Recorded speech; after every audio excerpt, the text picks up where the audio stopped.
Assalamualaikum warahmatullahi wabarakatuh. Kembali lagi di Ruang Taktik Podcast, channel analitik taktik pertama di Indonesia.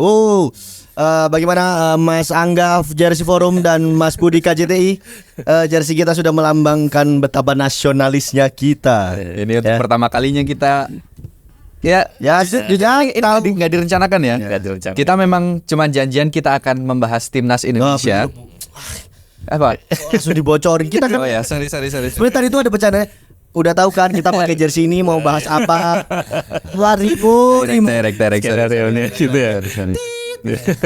Ya, karena sudah dibocorin Rimo, kita akan membahas timnas Malaysia, saudara. Bukan, jadi kita menyambut hegemoni timnas, atau bukan hegemoni timnas sih, maksudnya hype timnas ini kan karena biasanya tuh FIFA Matchday kita lalui dengan palingan uji coba sama Timor Leste, Burundi, Maladewa. Tapi saat ini kita tuh merasakan di fase yang sedikit berbeda. Karena di umur saya yang udah menyentuh hampir kepala 3 itu baru ini merasakan kebanggaan yang timnas ya gini ya, punya rasanya timnas jago, bagus itu karena kita berlaga di kualifikasi Piala Dunia 2006 round 3. Dimana selangkah lagi tuh kita bisa lolos langsung ke Piala Dunia gitu. Ada peringkat 1-2. 1-2. Cuma kalau 3-4 ada round 4. Iya.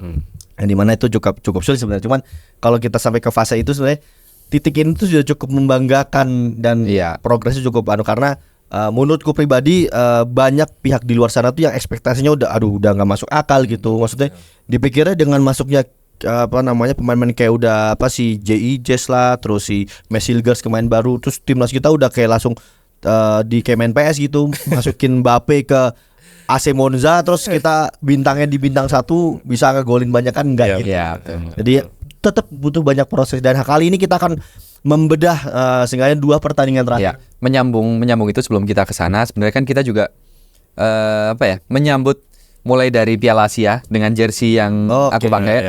Ini kan emang jersey cukup bersejarah. Kita pasti ingat kita Piala untuk pertama kalinya setelah 2007 kita berlaga di Piala Asia. 2007 juga lolosnya karena tuan rumah. Terus kita nyampe ke perempat final waktu itu 16 besar. Kalah lawan 16 besar lawan Australia. Masuk ke 16 besar. Terus dilanjut pergantian jersey. Erspo, kita merasakan bahkan lebih besar jersey lokal balik. Mungkin bisa kita rasain lah yang akan kita kenang cukup lama. Mungkin seperti apa nih kenangan yang bakalan terpatri cukup lama juga si Erspo, terlepas dari kontroversi yang ada di awal musim.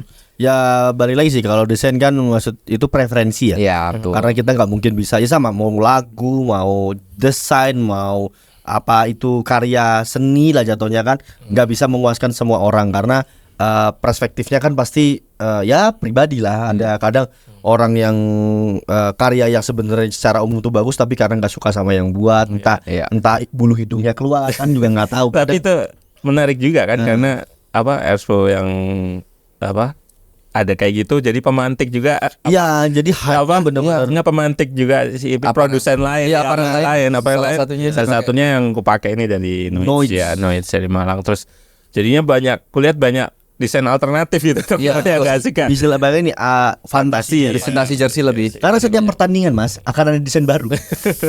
Jadi bayangin aja kita di round 3 itu ada 11 pertandingan kurang lebih ya. Segitulah. Berarti satu brand akan mengeluarkan 11 desain yang berbeda. Tapi di sisi lain memang itu untuk perkembangan industri lokal bagus karena Mills dan Erspo membuktikan bahwa lokal itu juga bisa bersaing gitu. Setuju. Mills dipakai di Piala Asia lawan Jepang yang pakai Adidas yang bagus, terus Nike-nya Australia, terus sekarang Erspo udah di round 3 banyak banget ketemu tim-tim gede. Jadi sebenarnya ini cukup hal yang ketika dilihat dari sisi sudut pandang lain tuh bagus, lebih positif ya. Karena penjualan juga pasti meningkat dilihat karena dari antusiasme dan juga campaign banyak brand mending beli ori. Tapi yang versi supporter daripada beli yang KW. Bajana. Itu bisa menghidupi industri sepak bola Ya. kita. Oke, kembali ke pembahasan kita karena kita ruang taktik bukan YouTube-nya Jersey Forum atau KJTI ya. Jadi langsung Mas Faiz di 2 pertandingan terakhir melawan Bahrain dan Cina, di mana setelah 2 hasil seri sebenarnya supporter kita nih seperti besar kepala. Ekspektasinya terlalu besar. Langsung kayak album yang King Indoni bos, senggol dong. Jadi justru di 2 pertandingan yang sebenarnya kita diprediksi akan meraup setidaknya 4 poin, maksimal 6 poin, kita justru cuma hanya mendapatkan 1 poin. Dengan pertandingan terakhir kalah. Kita balik dulu ke bahas pertandingan cukup drama atau kontroversial dengan Ahmed siapa namanya? Al-Kaf. Ahmed Al-Kaf. Tapi disclaimer dia tidak di-endorse oleh CAF ya. Jadi dia cuma namanya aja, menimbulkan geram gitu Mas. Karena kita yang udah menang harusnya 2-1 tapi harus seri 2-2. Nah, cuman kalau Mas Faiz ingat nih, dari sisi permainan, apa yang salah dari taktik STY waktu lawan Bahrain? Yang pertama salah sih, maksudnya menurut Mas Faiz analisis taktiknya seperti apa, kok bisa sih kok kita kurang dikit lagi 3 poin tuh. Ya, ada 2 perbedaan sebetulnya di taktik ketika awal build up gitu. Teman-teman tahu kalau yang main yang waktu itu Jordi Amat kan. Benar, Jordi Amat di tengah. Ijaz kiri, Misilgers kanan. Di kanan gitu. Terus ketika build up itu kan kesini ya. Iya, betul. Siapa si Jordi Amat jadi pemain nomor 6. Pemain tengah gitu. Tapi sebetulnya taktik seperti itu semakin memasukkan si Amat ini ke dalam pressingnya lawan gitu, kayak gini gitu. Kemarin ada momen dia di sini terus di press gitu kayak orang udah panik semua, dibalikin lagi sama dia. Nah, dan sebetulnya nggak efektif juga gitu loh, karena harusnya ketika main orang di sini gitu ya, orang ini yang harus mengontrol gitu, resistansi terhadap pressingnya atau ketahanan ketika di pressnya itu tinggi gitu, nggak kayak itu langsung dibalikin gitu langsung, atau nggak bisa jadi pivot lah ibaratnya, habis ke sini dia yang ngarahin ke arah sini atau sini gitu. Dia nggak bisa kayak gitu, dan mungkin cedera juga. Tapi memang menurutku Jordi Amat nggak punya kemampuan itu, kecuali kalau nggak dipres sama lawan gitu. Nggak dipres sama Bahrain ketika udah build up. Nah, ini kita nggak dipres itu. Nah, mungkin bisa gitu, mungkin bisa. Tapi kemarin itu kita kesulitan jadinya seringnya di passing ke sini, long pass. Long pass. Dia gemes banget sih kemarin. Apa itu karena kesalahan SC Mas? Karena kan kalau aku lihat si Jordi Amat memang mempunyai umpan yang sangat bagus, umpan jauhnya, sehingga aku ngelihatnya di ide mainnya. Ya, ide awal main adalah memang dia ditaruh di situ untuk umpan direct ke depan. Iya. Cuman memang masalahnya itu tadi pressnya itu. Masalahnya Bahrain juga pinter bos. Iya, di karena basicnya dia juga defender, nggak biasa muter badan. Akhirnya kena pressing dikit dalam tanda kutip, balik lagi ke belakang. Bahasa Jawa, bahasa Inggrisnya ini gopoh. Iya, intinya sih ya nggak efektif gitu. Taktiknya kita nggak tahu itu bukan salah atau benar, mungkin eksperimen. Tapi ya itu tadi nggak efektif ketika dijalankan. Nggak salah juga sih sebetulnya, dia ada ide di baliknya, tapi ya itu nggak jalan. Iya, benar. Oke Mas, berarti setelah kalau melihat cara mainnya si Jordi Amat, apa itu pengaruh dari tim lini ketiga jatuhnya itu yang nggak support atau nggak buka ruang? Jadi kayak Jordi Amat kayak main sendiri, jatuhnya kayak di pressnya itu ya cuman ke Jordi Amat gitu maksudnya, atau kenapa kayak dari sisi depannya nggak bantuin gitu? Iya. Waktu sempat ada satu momen itu Tom Haye turun. Dia Tom Haye turun. Jadi Jordi Amat kan naik sini, di press. Tapi dibantu sama Tom Haye turun. Ketika ini Jordi di press, otomatis Tom Haye kosong kan. Jadi ketika dikasih ke Verdong bisa ke Tom Haye, itu bisa lolos waktu itu, ya yang bisa putar badan dan progresi ke depan ya Tom Haye gitu. Tapi sebenarnya pengennya STY kan dari misalkan kemarin kan banyak banget long pass gitu kan, udah dikunci udah banyak long pass gitu. Ketika di long pass yang nerima itu sebagai pemantul gitu, dan ketika di long pass AY inginnya STY bukan mundur gitu, tapi dia jadi penerima pantulan ini gitu. Jadi lebih ke depan gitu. Ketika long pass dia langsung lepas dari marker, dipantulin sama Ragnar. Nah dia udah lepas dari markernya nih, udah langsung tinggal siap bagi bola. Terus pressingnya lawan udah kelewati gitu, dan tinggal serangan direct ke depan aja sebetulnya. Tapi nggak jalan, cuman di golnya tuh mirip-mirip kayak gitu sih. Golnya di kedua ya. Nah, karena kan gol pertama kan dia skemanya dari dari bola mati. Ya Korel. Bola mati di sundul terus kena kaki Misilgers, baru langsung ke Oratmangun yang waktu. Jadi gol kedua berarti gol kedua. Terus dari sini sih awalnya tuh memang di highlight nggak kelihatan memang proses build up-nya dari JIZ. Sebetulnya dia cukup tenang main ke sini di press, terus dia narik press lawan sampai mundur ke belakang, baru dia long pass. Nah di long pass-nya juga diterima dengan baik oleh Ragnar, meskipun ya nggak baik-baik banget sih, tapi yang jelas dia bisa nerima terus dipantulin. Dipantulin ke Marcelino di kanan. Marcelino gocek-gocek dan baru dia pindah gitu. Nah itu ada beberapa prinsip yang di permainan yang diterapkan sama STY. Tapi aku nggak tahu itu insting apa secara sistematis gitu, by design gitu. Oke Mas, berarti belum tahu nih by design atau memang insting dari kalian pribadi individu pemainnya. Ya itu tadi memang belum karena belum kelihatan ya, karena satu Marcelino dribble dia.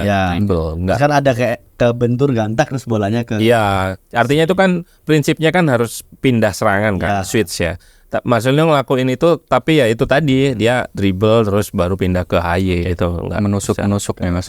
Nah, terus Mas, kan 2 gol tuh tercipta dengan skema ya sebenarnya ya memang Indonesia inginkan, bukan gol jatuh dari langit istilahnya. Memang kita yang progresi menyerang. Aku nggak bisa, karena gol yang pertama Oratmangun sedikit banyak dalam tanda kutip itu kan juga keberuntungan kan, karena memang dari scrimmage bola mati rebutan, terus memang Oratmangun berada di posisi yang pas, bola juga si Mes itu dalam tanda kutip nggak ngasih asis secara intentional. Oh tidak bisa Bung Nimo. Dia kan ngasihnya emang bola pantulan aja dari kakinya. Bola kaget kan. Iya betul. Terus kan sempat dicek VAR kan itu kalau nggak salah atau offset atau enggak, ternyata nggak offside. Cuman tetap sih maksudnya bisa dibilang kan bola itu kan berada di depan gawang Bahrain kan dari progresi kita. Bukan yang kayak misalnya apa ya nggak tahu, nggak jadi. Ya. Nah sebetulnya ya kalau kita lihat balik ke belakang gitu, nggak di luar 2 pertandingan itu, serangan-serangan kita itu untuk yang jadi gol itu belum secara skema gitu. Tapi kalau kita ngelihat yang kita build up lawan Australia yang di Piala Asia lalu itu build up-nya dapat gitu, tapi nggak jadi gol. Nah itu nyambung itu. Kalau dari aku pribadi ngelihat kita memang secara penguasaan bola untuk timnas sekarang itu sangat oke. Kita bisa menguasai permainan lah dalam tanda kutip. Cuman untuk finishing dan masuk ke fase terakhir itu yang susah. Nah kalau dari Mas Faiz ngelihat lini depan timnas Indonesia sekarang itu kayak gimana sih Mas? Sebetulnya ya kalau kita ngelihat pemain sekarang ya kita harus, artinya tanpa ada tambahan pemain baru gitu. Ya udah kita optimalkan aja gitu. Artinya ini harus nggak usah main. Ini nggak usah main. Aku nggak gitu sih. Sebetulnya lebih ke prosesnya untuk mengoptimalkan mereka aja sih sebetulnya. Dan kalau kita lihat streak itu kemarin udah bisa nyetak gol kan dia. Dan sebetulnya dia juga punya kalau nggak salah kan dia punya cetak gol juga mirip-mirip kayak gitu yang jauh tuh Korea Selatan tuh dia bisa kayak gitu. Cuman memang untuk generate peluang itu yang jadi masalah gitu. Kita finishing itu kan juga finishing itu kan seringnya timnas kita itu berada finishing ketika kita berlari. Ya. Nah, kayak waktu transisi yang aku bikin konten itu, serangan balik yang menit terakhir, yang Witan. Ya, itu salah satunya Bahrain. Lalu Witan. Nah, sementara dengan kondisi kita harus berlari cepat, itu satu fisik kita kena drain, pasti berkurang satu. Terus pengambilan keputusan harus cepat. Betul. Eksekusi harus lebih akurat. Sementara kita kondisinya lagi habis lari cepat, habis stamina terkuras dan segala macam, tapi eksekusinya diwajibkan harus bagus gitu. Salah satu contohnya ya Witan itu gitu. Witan tuh secara baru masuk dia, Mas. Decision making dia bagus. Udah bagus mau umpan. Tapi ya itu eksekusinya gitu loh. Kurang akurat. Bukan karena stamina-nya baru masuk masih oke, tapi kondisi dia lagi berlari gitu. Kondisi lari itu bikin finishingnya bikin pemain tuh lebih harus insisif lah, harus lebih bisa membuat keputusan dengan cepat gitu, dan decision making dan akurat dan satu eksekusinya. Nah itu yang kurang gitu dari kita, jadinya pengaruh ke counter attack. Sementara kita kan basisnya itu dari 3 fase sepak bola itu kan bertahan, menyerang sama transisi. Kita itu paling bagus tuh di defending, bertahan udah. Kita main bertahan, basis main bertahan itu ya udah, nyerangnya pakai serangan balik gitu. Nyerang. Jadi setelah bertahan kita langsung fase transisinya serangan balik. Nah kita jeleknya di sini di transisi dan menyerang itu sebenarnya kita nggak terlalu bagus gitu, meskipun kita bisa build up, bisa umpan pendek gitu, tapi ketika tadi fase finishing chance creation itu bagus. Jadi aku bilang timnas kita di 3 fase ini cuman bagus di defending sama set piece lah. Set piece menurutku ya kita gol-gol kita banyak yang dari skema bola mati. Skema bola. Setelah bahas Bahrain, mungkin terakhir nih Mas Faiz, seberapa besar impact dari Mesilgers dan Elyounoudis yang main di lawan Bahrain? Ya, kalau satu Mesilgers waktu aku analisis secara individu di klub ya, itu satu dia cukup agresif, dia cukup. Ya, setuju Mas. Nggak agresifnya dari sisi bertahan, ya. Terus dari segi menyerang out possession, serang out of possession itu salah satu plus minus sih. Dia bisa bantu serangan, tapi di satu sisi ya ketika out of position kena serangan balik ya bakalan ke expose itu gitu. Jadi itu yang dari sisi defending dia di lawan Bahrain tuh gitu. Kalau Eli aku belum melihat sih terus terang. Benar juga. Iya, main cuma 45 menit lawan Bahrain, dan di lawan Cina dia nggak dibawa. Mas, geser ke lawan Cina nih yang yang Bahrain tadi ngeselin cukup di wasit ya. Di game kedua, tandang kedua lawan Cina yang dimana kita semua mengharapkan sangat poin penuh karena Cina selalu kalah di 3 pertandingan pertama, terutama lawan Jepang kan 7-0, lawan Australia 3-1 apa? Ya lupa. Gol dia nyetak gol dulu. Iya. Malah kita bermain anti klimaks dengan menguasai bola 77%, bahkan tapi aku nggak tahu sih kenapa kok Indonesia harus main ofensif sejak awal, sedangkan aku pribadi nggak pernah lihat SC itu ambil inisiatif dari kebanyakan dulu. Justru akhirnya kita kayak ekspor di 2 kesalahan yang berujung 2 gol di babak pertama. Terus mungkin ntar bisa juga dibahas adalah keputusan mengistirahatkan Tong Hei, terus memainkan Shin dan Asnawi, yang menurutku untuk game sepenting itu harusnya ya ada keputusan lain yang bisa diambil ST. Mungkin ini sih salah satu, kan ST-nya nggak bagus, cuman tidak selamanya dia juga sempurna dalam memainkan partai-partai ketika memimpin Indonesia. Jadi menurutku ini sih salah satu khilafnya STY karena memilih starting line up kemarin seperti itu. Kalau dari Mas Faiz sama si Bung Rimo gimana? Kemarin udah ada tanya jawab kok soal pemilihan starter ini di Twitter kalau nggak salah, ada Twitter, dan katanya STY langsung yang jawab, kan kita nggak tahu ya kayaknya. Ya benar. Sesi tanya jawab, dan itu udah dibahas sama STY kenapa starternya ganti-ganti, dan sebetulnya aku udah tahu sih apa artinya perspektif pelatih ya, kenapa dia harus mengganti starternya dan rotasi 4 pemain dari laga sebelumnya. Rotasi 4 pemain itu lebih ngelihat fitnya dia gitu loh, kebugaran pemain-pemain, siapa yang paling siap, siapa yang paling kondisinya paling prima gitu. Apalagi Tom Haye itu kan usianya udah 29. Sebenarnya masih ini sih. Harusnya prime ya. Masih oke sih sebenarnya, tapi dengan kondisi fisik kayaknya. Iya, recovery pemain-pemain yang udah, kalau Tom Haye sebenarnya nggak ini ya, belum dikatakan tua banget sih, belum. Tapi kalau pemain yang usia 30 ke atas tuh recovery, terutama otot kaki itu kan otot yang paling besar itu kita ya. Itu paling lama itu recovery-nya. Itu kalau teman-teman nonton videonya Son Heung-min kemarin, dia itu sadar gitu akan hal itu. Dia ngasih sesi khusus di harian dia untuk recovery, karena dia bilang sendiri, aku udah nggak muda lagi gitu. Jadi butuh 34. Ya intinya dia jadinya butuh recovery lebih, tambahan recovery untuk kakinya itu gitu. Dia celup kakinya selama 10 menit dan ini yang nggak kita lihat gitu ketika di timnas. Kebugaran dan kondisi pemain itu kan pelatih yang kita ngelihat. Jadi untuk starter sih sebetulnya aku nggak begitu bisa ngekritik ya, karena tahu kondisi seperti itu gitu.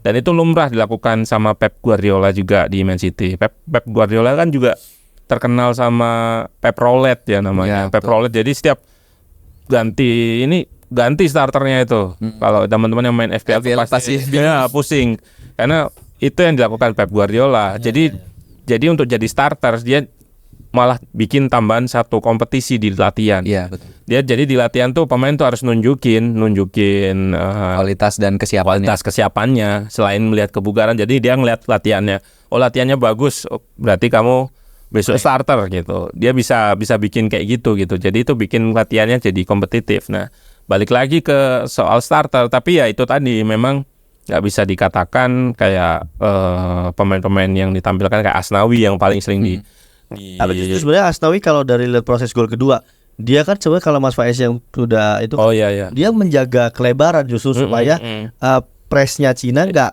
ke tengah semua gitu. Iya, ya makanya banyak yang kritik kan posisi Asnawi di gol kedua itu terlalu jauh gitu. Padahal udah bener dia. Padahal dia ya itu tadi sebenarnya kan situasi kita lagi menyerang, fase menyerang untuk lagi build up, Verdong salah umpan. Ya. Kalau posisi lagi build up, ya udah posisi lagi build up, bola di Verdong sini. Asnawi tujuannya apa? Jaga kelebaran memang. Sama seperti Man City, Lamine Yamal di Barcelona, Hansi Flick. Itu stay di sayap karena dia pemain sayap gitu. Wingback, kebetulan Asnawi posisinya wingback bukan winger gitu. Tapi yang ngisi memang Asnawi, karena kalau STY lagi bangun serangan itu wingernya ditarik ke tengah. Wingernya penyerangnya 3 ini pasti mendekat gitu. Itu taktiknya STY ya. Mendekat otomatis kalau mendekat Ragnar, Malik, Struijk. Ya, kalau udah mendekat semua nanti mainnya itu jadi kecil. Main kecil ini coba lihat ya ini ya. Contohnya inilah.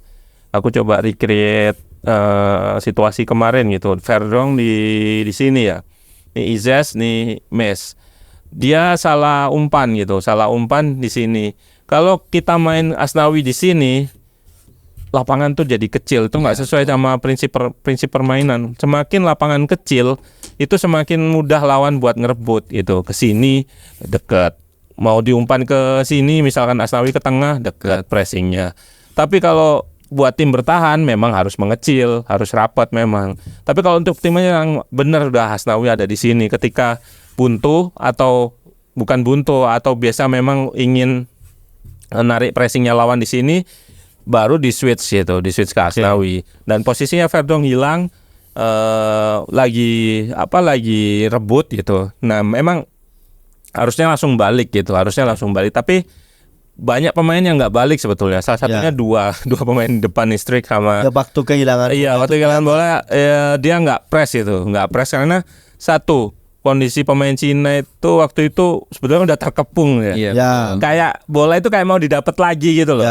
Ada Nathan, ada Tom, ada siapa? Ada Ivar, terus ada Verdong, Sein Patinama. Artinya teman-temannya yang di dua ini juga nggak ikut bantu karena memang situasinya nggak udah dapat balik gitu. Nah ini yang sebenarnya bisa dikritik daripada kritik Asnawi dan segala macam.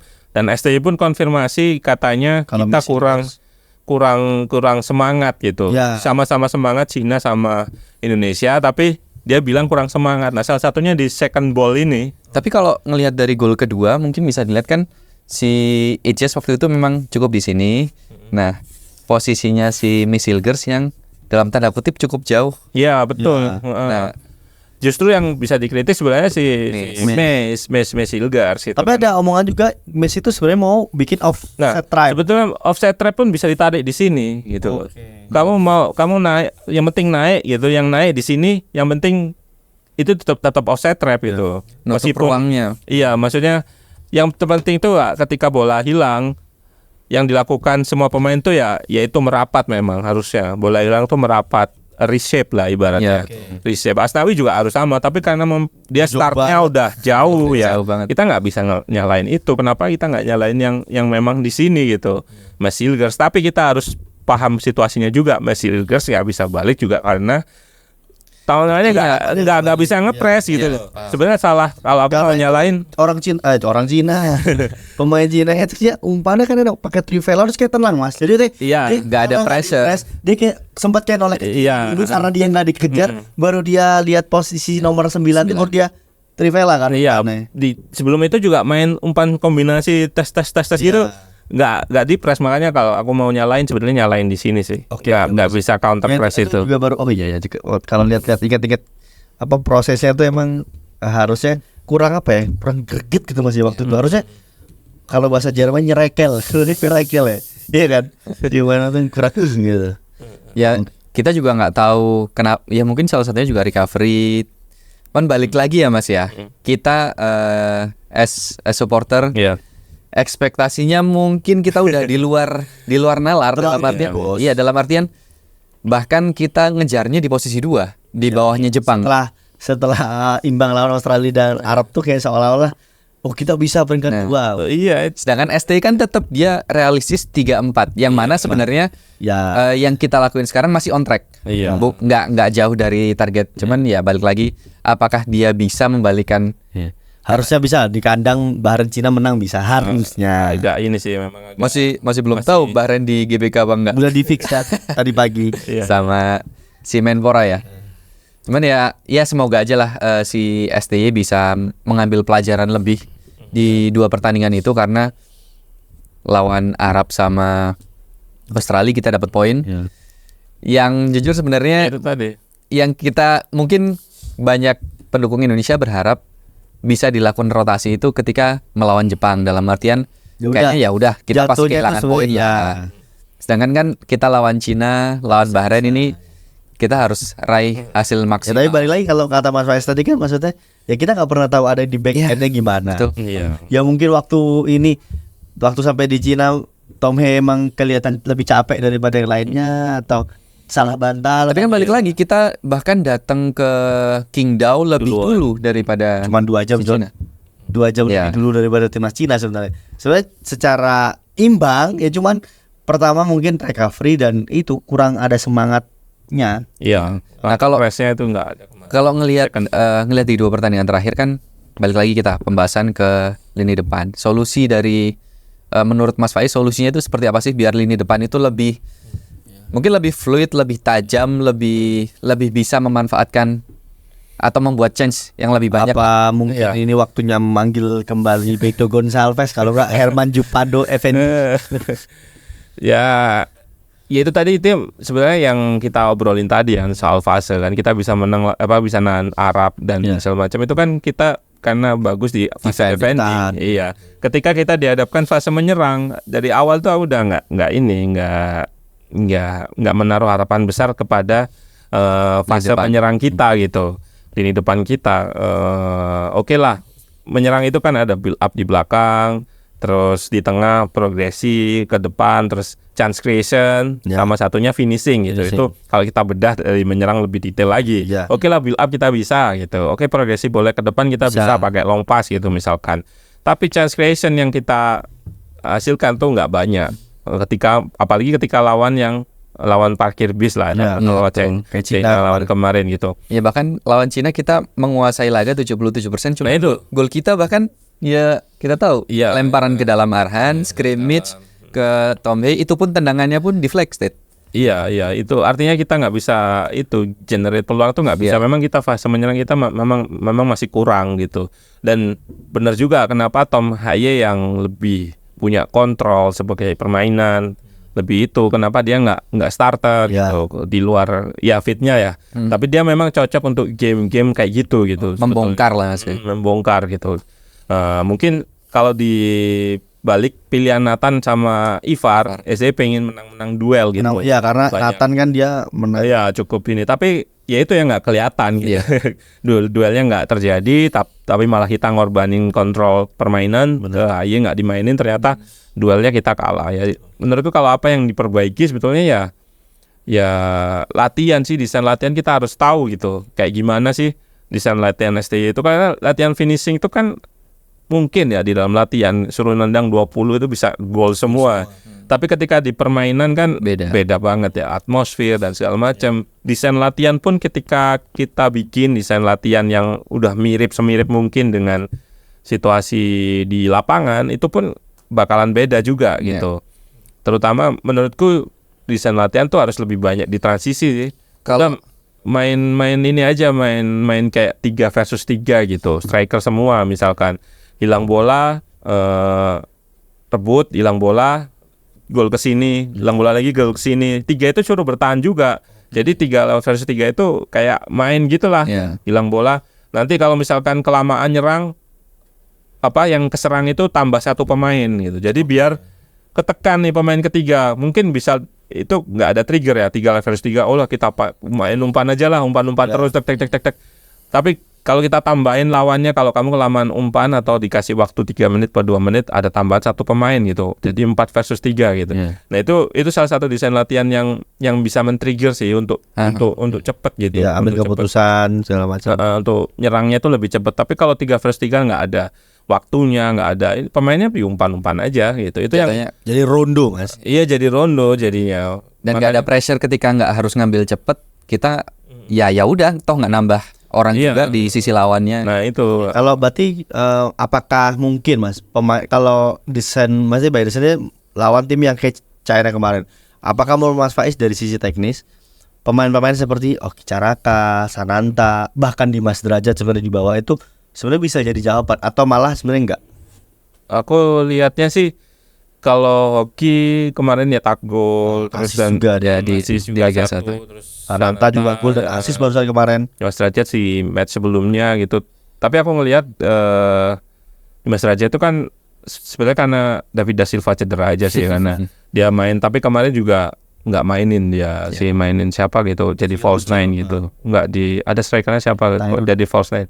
Tyron depannya Mateo apa siapa gitu. Intinya Dimas Derajat nggak main gitu. Terus Ramadan Sananta itu di Persis tuh aku ngelihat bukan yang kemarin sih, waktu menang sebelumnya dia cukup nggak nggak dapat bola sih, jarang dapat bola. Jadinya itulah sebenarnya kendala striker kita gitu.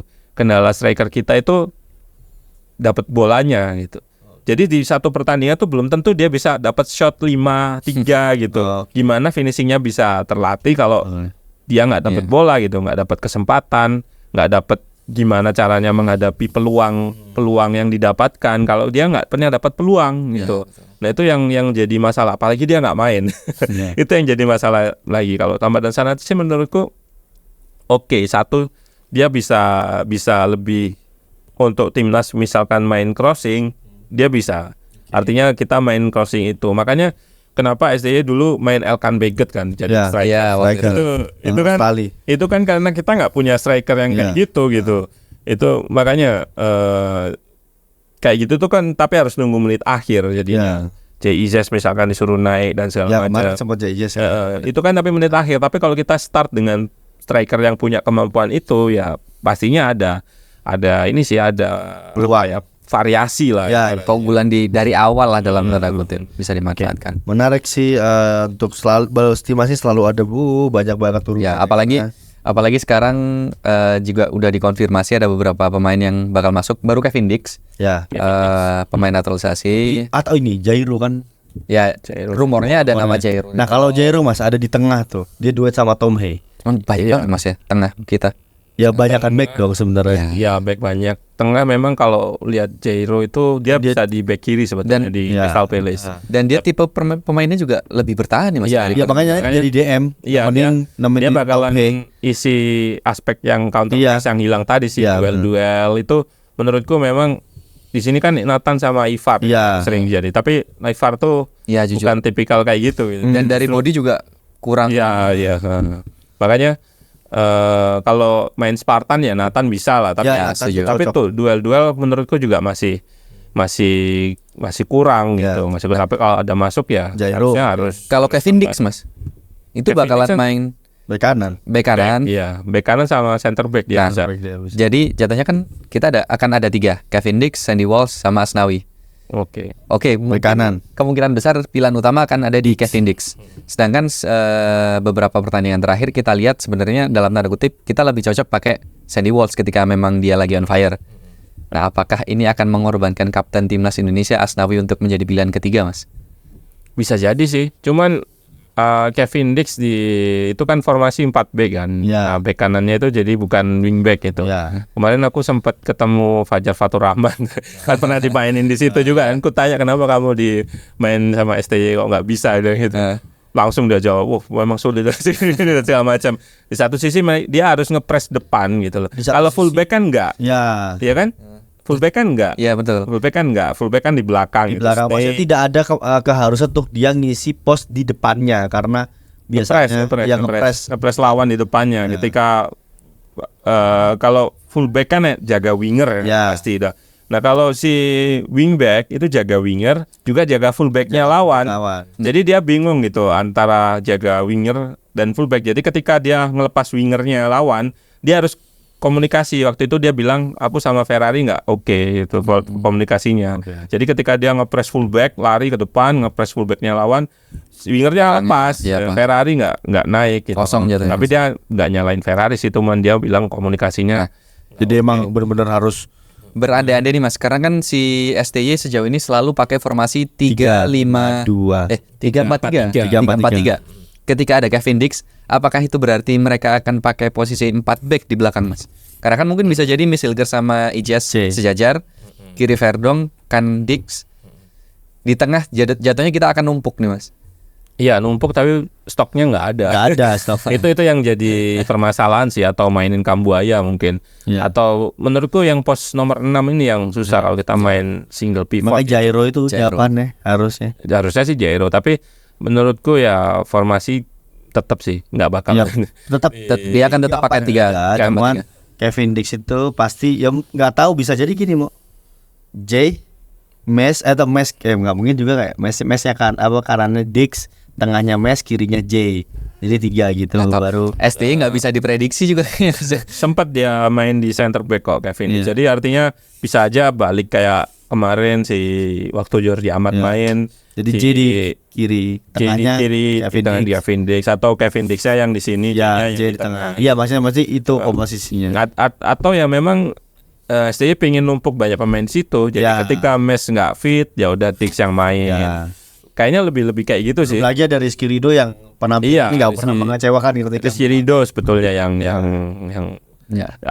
harusnya tetap ya, kayak Jesus kan udah pasti tetap di situ ya. Nggak mungkin Rizky Ridho tetap juga harusnya. Tapi ya itu tadilah kita punya stok banyak back pastinya. Di satu sisi juga bagus juga sebenarnya. Iya bagus juga sebenarnya kita punya rotasi. Di siapa yang fit AD itu tadi. Rotasi di belakang kita rotasi, cuman kan di depan yang rotasi adalah sisi kanan doang Mas yang kita rasain selama ini. Pasti strike Orat Mangun, kanan nih gantian antara Isaldi, Witar, Marcelino. Kalau ada.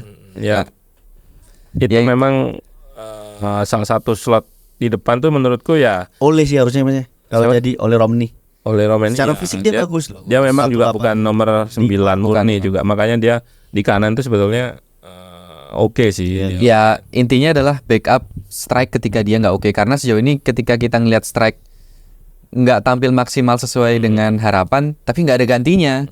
Siapa yang mau sebenarnya bisa kayak Sananta, cuman kan beda cara bermain. STY punya sudut pandang berbeda kan. Kan di Piala Asia kita juga pernah ngerasain kan ketika strike nggak main, Sananta yang main kan beda dalam artian pola permainan STY di situ nggak kerasa, nggak ngepres. Iya. Dia marah sih sebenarnya. Nanti dibilang nggak ngepres, tapi ngepresnya itu kayak gimana? Ya, caranya beda. Kalau nggak hoki kan nakal tuh ada press. Cuman ya itu tadi. Harusnya bisa lah ada solusi satu siapa lokal yang oke gitu. Nggak tahu sih, karena di media juga bersebaran ada beberapa pemain depan, yaitu salah satunya Oli Romani, terus Emiliano Jonathan, Mauro Zylstra, yang sebenarnya kalau Mauro Zylstra ini aku ngelihatnya mirip kayak Jens Reven dalam artian. Iya, Jens Reven juga masih ada ya. Ya bukan kurang di level. Iya, bukan di level. Katanya level. Iya, powernya belum. Dia kan masih U2. Bahkan klubnya bukan tim utama, dia masih di tim U21-nya. Zylstra juga sama. Ya tinggal ada beberapa nama yang keluar, cuman masih dicari kebenaran asal usulnya. Ada striker FC20 Stein kalau nggak salah. Cuman Leeds, striker Leeds, Joel Piro itu masih belum bisa terkonfirmasi apakah memang mempunyai keturunan Indonesia atau enggak. Karena banyak teman-temanku yang dari luar negeri, mereka selalu tanya pendapat, gimana perasaanmu ketika memang starting 11 diisi semuanya pemain naturalisasi dalam tanda kutip, karena banyak yang nggak ngerti naturalisasi yang kita ambil adalah sebenarnya bukan naturalisasi secara penuh, bukan itu diaspora. Maksudnya naturalisasi itu ada nama prosesnya. Ya, proses asal usulnya kan dia tuh di diaspora karena kalau believer bukan kata Pak Hamdan forced migration sama voluntary migration. Jadi intinya kalau pemain kita semua itu memang ada keturunan minimal di tiga generasi. Kalau nggak bapaknya, nenek kakek. Ya kalau orang tuanya langsung kakek nenek udah selesai di situ sama dianya. Kalau buyut itu beda. Itu kejadian di Mauro Hiroke. Oh iya, dia nggak bisa Mauricio Hiroke, dia nggak bisa dinaturalisasi karena ternyata dia di keturunan keempat atau kelima. Jadi jangan salah sangka kalau misalnya pemain kita sekarang ini ya emang orang Indonesia. Cuman lahir dan besar di Belanda, mostly Belanda, segala macam kayak Jordi Amat dia kan bahkan keturunan raja segala macam. Jadi sekarang tuh udah bukan waktunya lagi memperdebatkan bahwa ini bukan wajar loh, ya emang apa itu bukan soal lagi karena ini semua ini asli Indonesia, cuman asal usulnya emang berbeda, ada yang lahir di sana besar di sana, juga ada yang besar di sini lahir di sini. Jadi udah nggak usah diperdebatkan lagi. Itu sekarang konsen dukung timnas dengan cara yang positif dan ya udah biarin aja tim yang sekarang ini bekerja dan jangan terlalu ekspektasi. Dan balik lagi ketika mengkritik pun kan mungkin jatuhnya ada orang yang beberapa orang takut mengkritik timnas karena takut diserang oleh buzzer STY. Banyak orang bilang. Cuman kan balik lagi kita juga harus melihat dari sisi permainan, dari ya betul. Terus juga kita harus sadar bahwa kesehatan mental pemain itu penting. Jadi setuju. Apalagi sekarang itu kita tuh tahu nggak? Kita tuh rataan pemain termuda loh di kualifikasi Piala Dunia. Roda 3 itu bahkan rata-rata cuma 23 tahun apa 24 gitu. Pokok paling muda lah. Jadi harus disadari bahwa mereka ini masih di fase berkembang. Mungkin levelnya kalau kan profesional ya. Iya tahu, cuman kan harus ada yang kita nggak bisa support langsung nih. Misalnya support dengan komentar yang positif atau kritiknya yang mengarah lebih ke teknis segala macam. Jadi nggak usah lagi hubungkan permasalahan pribadi. Kalau misalnya dia mau punya pacar ya orang udah gede, orang udah punya KTP, punya paspor ya. Cuman selama di lapangan dia main benar ya disupport. Kalau mau main jelek ya mungkin memang it's not namanya pemain. Karena bukan main PS atau robot kan. Kalau Mas Wahid pernah bilang kan pemain tuh ada fasenya, bahkan kalau misalnya memang lagi jelek, Mbappe kalau jelek ya jelek aja gitu.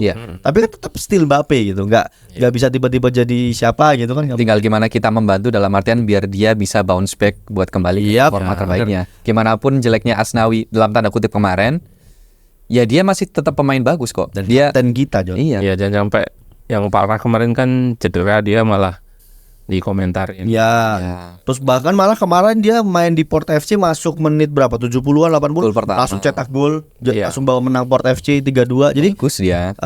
Semuanya harus kita support selama itu memang tidak melebihi batas-batas koridornya.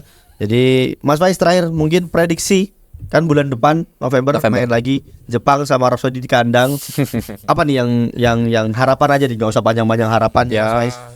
kita bisa nampilin pertahanan yang kemarin sih, yang sebelumnya 2 pertandingan pertama ya. Menurutku itu adalah salah satu kelebihan kita gitu, bertahan. Jadi jangan sampai ngomong main bertahan itu, main possession, kalau nggak mau keluar menyerang. Kita memang nggak punya kualitas menyerang yang bagus gitu. Belum mengarah ke sana ya. Bukan penyerang ya, kualitas menyerang yang bagus, bukan caranya, bukan personnya. Iya, penyerang memang ya kita kurang, tapi secara umum tuh menyerang itu melibatkan wingback, melibatkan semua pemain. Artinya kita memang masih lemah di situ gitu. Chance creation-nya belum ada gitu.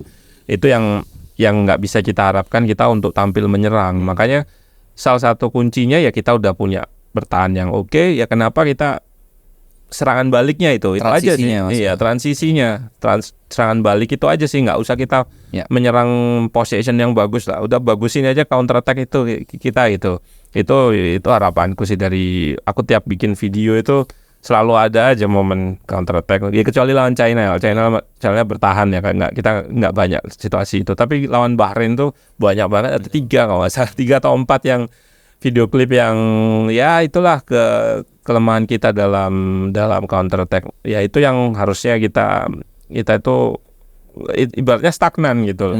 Defending kita bagus nih dari awal dulu sampai yang Piala Asia gitu, terus sampai ke 2 pertandingan kemarin masuk JIZ itu benar-benar bagus banget. Dan waktu itu ada video latihannya juga bagus banget, ada press, ada cover dan segala macam. Itu menurutku udah oke. Dan itu aja yang ditampilkan gitu. Terus tambahan positifnya lagi ya counter attack gitu, nggak usah menyerang, nggak apa-apa lah. Kalau dari Rimo? Ya realistis aja sih lawan Jepang, dengan kualitas pemain mereka. Terus kita nggak mengecilkan timnas Indonesia, cuman secara kualitas memang masih berbeda. Harapannya kalaupun kalah nggak terlalu banyak, tapi kalau bisa kita meraih poin. Seri udah cukup. Ya semoga Magis GBK bisa memberikan dampak. Menang, kalah, dan seri, ku tetap bernyanyi. Intinya ya kita mendukung dan berharap serta berdoa terbaik buat timnas Indonesia. Kalau lawan Jepang, ya adalah rasa optimis untuk menang itu ada. Tapi lebih optimis, kalau pribadi lebih optimis Arab Saudi. Bener bisa gitu, 1-0 tuh bisa, 2-1, 1-0 tuh itu bisa harusnya kita. Karena Arab juga lagi goyang. Ya tapi kalau Jepang, tapi sesempurnanya Jepang tuh kemarin juga seri loh. Akhirnya kebobolan lawan Australia. Terus berarti kita tuh bisa ngopi cara main Australia. Maksudnya entah gimana, cuman ya sesempurnanya Jepang tuh bisa loh gitu loh. Ya Australia lebih taktikal sih. Iya, kalau dibanding Jepang ya. Jepang kan kualitas individu bagus gitu. Kita bisa nahan imbang Australia di GBK, masa sih kita nggak bisa nahan imbang Jepang di GBK? Semoga pas kayak gitu. Pembahasan nih kali ini tuh karena bahas timnas Indonesia nggak ada habisnya. Jadi mari kita berdoa semoga pertandingan selanjutnya di bulan November melawan Jepang dan Arab Saudi, Sintayong bisa memberikan magisnya dan GBK juga bisa mempersembahkan dukungan terbaik untuk Asnawi dan kawan-kawan. Dan mungkin Mas Faiz ada tambahan? Indonesia berjaya. Realistis aja nih. Indonesia nggak perlu muluk-muluk peringkat 1, 2, 3, 4 kita. Ya semoga bisa. Baik. Terima kasih teman-teman udah menonton edisi spesial Timnas, karena kita membahas cukup dalam tadi dari sisi teknisnya. Jadi jangan lupa selalu ikutin semua konten-konten Ruang Taktik, mau itu di Twitter, X, Instagram, Facebook, YouTube. Jadi jangan lupa juga selalu subscribe. Jangan lupa subscribe, komen, share, like, dan nyalakan lonceng biar tidak lupa ketika kita selalu ada video terbaru. Jadi wassalamualaikum warahmatullahi wabarakatuh. Terima kasih. Indonesia berjaya. Salam olahraga.